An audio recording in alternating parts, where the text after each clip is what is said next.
अस्सलाम वालेकुम। उम्मीद है त सब ठीक ठाक खैर खैरियत सां हूंदा।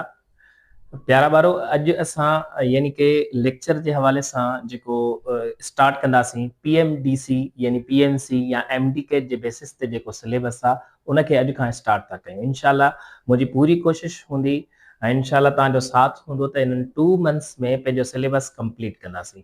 पुर उम्मीद आहियां मां बि इंशाल्लाह हिन टाइम में पंहिंजो तव्हांजो बि इंशाल्लाह फ़ाइदो थींदो ऐं मुंहिंजे हवाले सां बि इहा थींदी त माना आउं पंहिंजो यानी कि तव्हांजे लाइ कुझु करे सघंदुसि। त हाणे अॼु स्टार्ट कंदासीं असां जेको पीएमसी या एमडीके जे बेसिस ते जेको सिलेबस आहे ड्राफ्ट फॉर्म में हुननि मोकिलियो आहे। उन बेसिस ते असां चैप्टर फोर्स एंड मोशन खां स्टार्ट था कयूं। हाणे फोर्स एंड मोशन में जेको पहिरियां जेको टॉपिक्स आहिनि हूअ टॉपिक हिकिड़ो आहे डिस्प्लेसमेंट, पर एक्चुअली असां डिस्प्लेसमेंट सां गॾु डिस्टेंस खे बि एक्सप्लेन कंदा था हलूं। त पहिरियों असांजो कॉन्सेप्ट था वठूं डिस्प्लेसमेंट जे बेसिस ते। हाणे डिस्प्लेसमेंट तव्हां सभिनी खे ख़बर हूंदी त डिस्प्लेसमेंट जो मतिलबु हूंदो आहे त change in position between 2 points. ही असांजूं जेके ॻाल्हियूं हूंदियूं आहिनि ज़हन में रखिजो, बेसिक आहिनि। माना डिस्प्लेसमेंट एक्चुअली पोजीशन जे चेंज खे चइबो आहे, पोजीशन जे चेंज खे। ऐं हिनखे असां चवंदासीं त ही डिपेंड कंदो आहे, displacement depends on and points. And points जो मतिलबु आहे त जेकॾहिं को बि पार्टिकल मिसाल ॻाल्हि हीअं वियो वरी हीअं वियो वरी हेॾां आयो वरी हेॾां आयो। हाणे हीअ हिन जी इनिशियल पॉइंट थी, हीअ हिन जी फाइनल पॉइंट थी। त हाणे इनिशियल ऐं फाइनल पॉइंट्स जेके आहिनि इहे असांजूं एंड पॉइंट्स आहिनि। त असां ही पूरो टोटल त डिस्टेंस थींदो, पर डिस्प्लेसमेंट किथां खां केसि ताईं वठंदासीं, ही असांजो डिस्प्लेसमेंट थींदो। यादि रखे छॾिजो। इन जे करे असां चवंदासीं त जेको डिस्प्लेसमेंट आहे उहो एक्चुअली डिपेंड कंदो आहे कंहिं ते, एंड पॉइंट्स ते। इहा पॉइंट नोट कजो, ठीकु आहे। हाणे इन डिस्प्लेसमेंट जे बेसिस ते जेके ॿियूं ॻाल्हियूं आहिनि उहे बि नोट कंदा हलो त ही असांजो वेक्टर कंसीडर थींदो आहे। वाई वेक्टर असां सभिनी खे ख़बर आहे त it obeys what, vector addition law, vector addition law. अच्छा, घणा ई स्टूडेंट इन शइ खे सम्झंदा आहिनि त जंहिं वटि पर्टिकुलर डायरेक्शन हुजे ऐं असांजो छा चवंदासीं स्ट्रेट लाइन में मूव करे त उहो असांजो वेक्टर कंसीडर थींदो आहे। ईअं रुगो न आहे, एक्चुअली हीअ कंडीशन ज़रूरी आहे त ही लॉ आहे वेक्टर एडिशन वारो। जेकॾहिं ही ओबे कंदो त उहो असांजो छा सम्झो वेंदो, वेक्टर, अदरवाइज़ उहो वेक्टर कोन थींदो। जीअं असां इलेक्ट्रिक करंट चवंदा आहियूं, प्रेशर चवंदा आहियूं, इन्हनि में असांजो पर्टिकुलर डायरेक्शन बि हूंदो आहे, पर एक्चुअली इहे ओबे न कंदा आहिनि। माना इलेक्ट्रिक करंट या प्रेशर ओबे न कंदा आहिनि कंहिंखे, वेक्टर एडिशन लॉ खे। दैट्स वाई असां चवंदासीं त डिस्प्लेसमेंट वेक्टर एडिशन लॉ खे ओबे कंदो आहे। दैट्स वाई असां चवंदासीं त इहो छा आहे बाबा, displacement is a vector quantity. अच्छा, हाणे इन हवाले सां तव्हांखे इहा ख़बर हुजे त इहो जेको डिस्प्लेसमेंट आहे it consider as positive, negative. हाणे जेकॾहिं पॉजिटिव ऐं नेगेटिव आहे त इन सेंस मां ॻाल्हि क्लियर थी थिए त इहो ज़ीरो बि थी सघे थो। यादि रखिजो इहा ॻाल्हि त माना डिस्प्लेसमेंट पॉजिटिव बि थी सघे थो, नेगेटिव बि थी सघे थो ऐं ज़ीरो बि थी सघे थो। इहा हाणे ॻाल्हि आहे त असांखे ख़बर आहे त डिस्प्लेसमेंट वेक्टर आहे। असांखे ख़बर आहे त डिस्प्लेसमेंट छा आहे, वेक्टर आहे। जेकॾहिं को बि पार्टिकल या बॉडी राइट साइड वञे 5 मीटर डिस्प्लेसमेंट सां, ठीकु आहे, 5 मीटर डिस्प्लेसमेंट सां वञे ऐं असांजो वरी लेफ्ट साइड यानी असांजी लेफ्ट साइड अचे छा, यानी कि 5 मीटर। त हाणे असां सभिनी खे ख़बर आहे त जॾहिं वेक्टर हूंदो आहे हिकिड़ो, हिक ई क्वांटिटी जेकॾहिं वठूं था त हिक डायरेक्शन में पॉजिटिव थींदो जेके राइट साइड आहे ऐं लेफ्ट साइड असांजो नेगेटिव थींदो, त पोइ ही पॉजिटिव ही नेगेटिव। हाणे पॉजिटिव ऐं नेगेटिव ॿई जेकॾहिं इक्वल आहिनि त पोइ असां चवंदासीं त हिन जो जेको रिज़ल्ट ईंदो उहो छा ईंदो, ज़ीरो। इन बेसिस ते असां चवंदासीं त जेको असांजो डिस्प्लेसमेंट हूंदो आहे पॉजिटिव बि थी सघे थो, नेगेटिव थी सघे थो ऐं ज़ीरो बि थी सघे थो। हाणे ॿी पॉइंट त ही एक्चुअल में it does not depend on choice of origin. choice of origin ते डिपेंड न कंदो अथव। यादि रखी छॾिजो जेकॾहिं तव्हां यानी किथां स्टार्ट था कयो उहो तव्हां ते आहे। ये only depends on the two points. कहिड़ी पॉइंट्स? जेकॾहिं इनिशियल ऐं फाइनल पॉइंट ते। इट मीन्स माना तव्हांजो स्टार्टिंग किथां हुआ किथे माना उहो डिपेंड न कंदो तव्हां स्टार्ट हितां कयो हितां कयो हितां कयो। No, only depends on what?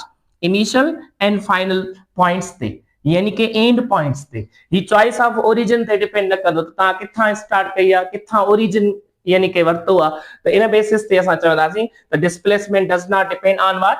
Choice of origin.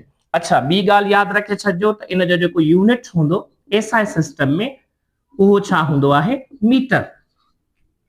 ठीकु आहे, मीटर हूंदो आहे। ऐं इन जो डायमेंशनल फार्मूलो जेको थींदो उहो असां ईअं चवंदासीं m power l t power 0। ठीकु आहे, m पावर 0 t पावर 0 ऐं l ईअं असां कंसीडर कंदा आहियूं या सिंपली हीअं बि लिखी सघूं था l। ठीकु आहे, त this is the dimensional formula for displacement. त इहे कुझु ॻाल्हियूं आहिनि, ही जेसि ताईं नोट करे वठो त असां वरी अॻियां डिस्टेंस ऐं डिस्प्लेसमेंट खे कंपेयर करे पोइ डिस्कस करे था। जी बाबा, त हाणे असां डिस्प्लेसमेंट खां पोइ असां डिस्टेंस ऐं डिस्प्लेसमेंट जो पाण में हिकिड़ो यानी कि कंपेयर पढ़ंदासीं त बहितर रहंदो। छो जो टॉपिक जे बेसिस ते त डिस्टेंस जो डिस्कस न आहे, पर एक्चुअली कंपेयर हुजणु घुर्जे त बहितर आहे। त डिस्टेंस खे असां चवंदा आहियूं त इहो हूंदो आहे total actual path. Total actual path is called distance। ठीक है, हाणे समटाइम किन बुक्स में लिखियल हूंदो आहे total actual path between two points, चई सघो था between two points, no issue. ठीक है, त हाणे इहा हिकिड़ी ॻाल्हि आहे त डिस्टेंस जेको आहे असांजो उहो टोटल एक्चुअल पाथ हूंदो आहे। माना इनिशियल खां फाइनल ताईं जेतिरो बि टोटल लेंथ कवर थियो आहे कंहिं पार्टिकल या बॉडीअ जे ज़रिए उनखे ई असां सिंपली डिस्टेंस चवंदासीं। हाणे इनिशियल ऐं फाइनल पॉइंट्स ते डिपेंड न कंदो, असां ईअं खणी चवंदासीं त डिस्टेंस जेको हूंदो आहे उहो टोटल लेंथ हूंदो आहे, टोटल पाथ हूंदो आहे। को बि जेकॾहिं पार्टिकल माण्हू को पर्सन जेकॾहिं हिन पॉइंट खां हेॾे वियो वरी हेॾे आयो वरी हिन तरफ़ वियो वरी हेॾे आयो वरी हेॾे आयो, त हाणे हितां स्टार्ट थियो हिन ॾिसो हीअ इनिशियल आहे हीअ फाइनल पॉइंट आहे। त इनिशियल ऐं फाइनल पॉइंट खां वठी हेसि ताईं असां हीअ जेकॾहिं लाइन ड्रा कयूं त हीअ असांजो डिस्प्लेसमेंट थींदो। यस, पर ही जेको टोटल लेंथ पंध कयो अथई, पाथ कवर कयो अथई, त इहो सॼो हिन पाथ ते डिस्टेंस त डिपेंड कंदो आहे न। त distance depends on the total path. ठीकु आहे, जेको इहो पाथ कवर कंदो आयो आहे इन ते डिस्टेंस डिपेंड कंदो आहे। पर हिते ॿी ॻाल्हि यादि रखे छॾिजो त डिस्प्लेसमेंट डज नॉट डिपेंड छा ते डिपेंड न कंदो? पाथ ते। Does not depend on path followed by particle चओ या बॉडी चओ। त डिस्प्लेसमेंट डिपेंड न कंदो पर एक्चुअली डिस्टेंस त कंदो। हाणे ॿियूं पॉइंटूं यानी कि डिस्टेंस जे बेसिस ते त डिस्टेंस जेको हूंदो आहे मोस्टली ऑलवेज छा कंसीडर थींदो आहे? पॉजिटिव।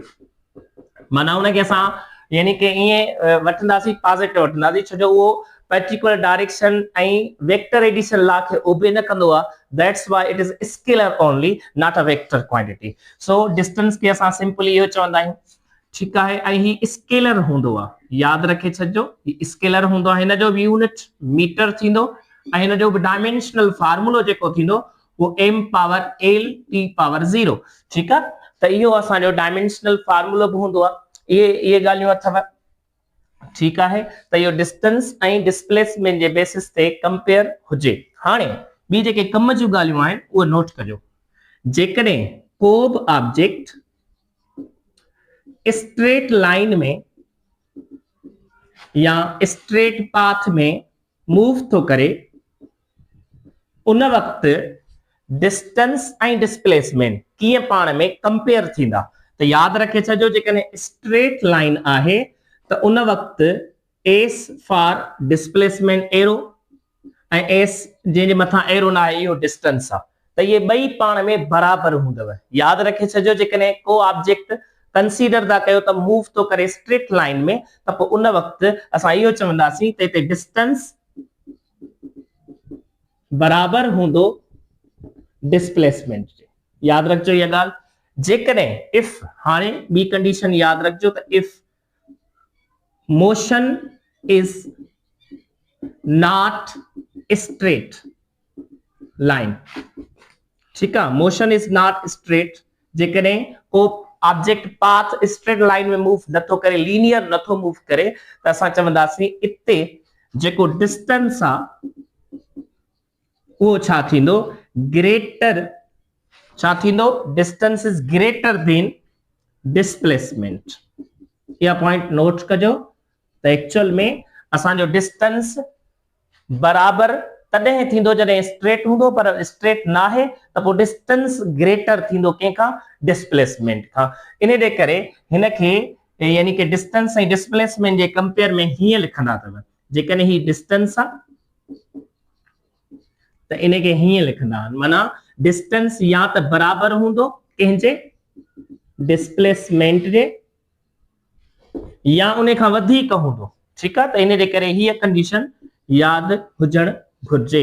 हाणे इहे कुछ पॉइंट्स हुयव जेके डिस्टेंस ऐं डिस्प्लेसमेंट खे कंपेयर करण जे लाइ इस्तेमाल थियनि। हाणे असां उन्हनि एमसीक्यूज़ खे, क्वेश्चंस खे डिस्कस कंदासीं, स्टडी कंदासीं, जंहिंमें असां हिन डिस्टेंस ऐं डिस्प्लेसमेंट जे बेसिस ते क्वेश्चन खे ऑब्टेन करे सघूं। छो जो ख़ासि करे स्टूडेंट्स खे कंफ्यूजन थींदी आहे त टॉपिक त पढ़ूं था, पोइ असांखा एमसीक्यूज़ छो नथा थी सघनि, त इन जे करे छो जो उहे उन वक़्तु ऑन द स्पॉट एमसीक्यूज़ जी प्रैक्टिस नथी थी सघे, माना न थींदी आहे। इन जे करे असांखा उहो लेक थी वेंदो आहे, उहा असांजी थोड़ी खामी थी वेंदी आहे। त प्रैक्टिस टॉपिक सां गॾु एमसीक्यूज़ जी कंदा हलो, इन सां फ़ाइदो इहो थींदो तव्हांजे ज़हन में वेही वेंदो त इन टॉपिक मां कहिड़ा कहिड़ा क्वेश्चंस निकिरी सघंदा, उहे कॉन्सेप्ट बि क्लियर थींदा ऐं तव्हांजो कॉन्फिडेंस बूस्ट थींदो, ठीक आहे। त ही असांजो नोट करे वठो कुछ पॉइंट्स। त हाणे असां डिस्कस कंदासीं एमसीक्यूज़ ते, पीवाईक्यूज़ ते, पास्ट ईयर क्वेश्चन जेके आया आहिनि, जेकॾहिं उन ते बि हूंदा त पोइ उहे बि कयूं था, ऐं जेकॾहिं एक्स्ट्रा क्वेश्चन हूंदा उन्हनि ते बि डिस्कस कयूं था। शाबाश, थैंक यू।